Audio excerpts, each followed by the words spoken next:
Tiga suku bangsa ini berlari secara bergantian dengan maksud menyampaikan sebuah berita penting. Dan kisah yang kedua berasal dari suku Yunani kuno. Mereka pada zaman itu berlari secara bergantian dengan membawa obor dengan maksud untuk aktivitas spiritual pada leluhur mereka. Namun lama-kelamaan aktivitas ini berubah menjadi olahraga yang ada di Olimpiade. Menurut World Athletics, pertama kali diadakan itu pada tahun 1908 di London dengan jarak 200 meter, 400 meter, dan 800 meter. Sedangkan untuk pria pertama kali diadakan pada tahun 1914 dengan jarak 4 kali 100 meter. Dan untuk wanita pertama kali diadakannya pada tahun 1928. Pengertian lari estafet. Lari estafet merupakan salah satu jenis lomba lari dalam cabang olahraga atletik yang dimainkan bersama tim dengan cara bergantian.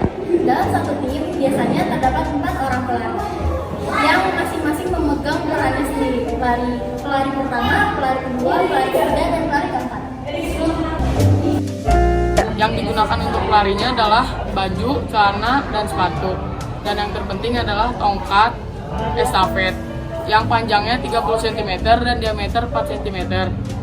Biasanya bahannya terbuat dari kayu, metal, atau pipa. Ini contoh tongkat estafet yang berbahan dari kayu. Panjang lintasan pelari untuk indoor itu 200 meter dengan bulat dengan 4 sampai 8 jatuh. Sedangkan untuk outdoor itu panjangnya 400 meter dengan bentuk sama, bulat seperti telur dengan terdapat 6 sampai 10 jatuh.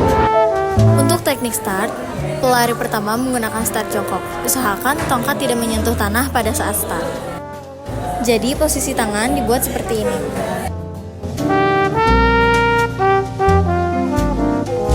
Jadi untuk cara memegang tongkatnya, kita pegang ujung tongkat menuju ke tengah, agar sisanya masih bisa dipegang oleh pelari setelahnya. Pada saat mendekati garis finish, pelari keempat sedikit mencondongkan badan ke depan seperti ini. Sedangkan saat menerima tongkat estafet ada dua, salah satunya yaitu secara visual. Secara visual ada penerima menerima tongkat dari si pemberi dengan cara melihat ke belakang. Dan ini adalah salah satu contohnya.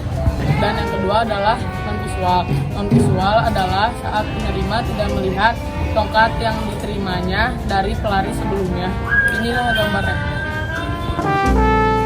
Tugas masing-masing pelari harus sesuai dengan kemampuan yang dimilikinya. Pelari pertama harus memulai start dengan baik dan dapat diandalkan di lintasan yang teguh. Pelari kedua harus cepat berlari dalam lintasan yang lurus. Pelari ketiga yang mampu diandalkan di lintasan yang teguh. Dan pelari terakhir atau pelari keempat harus dengan cepat berlari di lintasan yang lurus dan harus menyelesaikan garis finish secara pandai karena itu yang menentukan kemenangan. Saya sebagai pelari pertama. Saya sebagai pelari kedua. Saya sebagai pelari ketiga. Saya sebagai pelari keempat. Bersedia? Siap?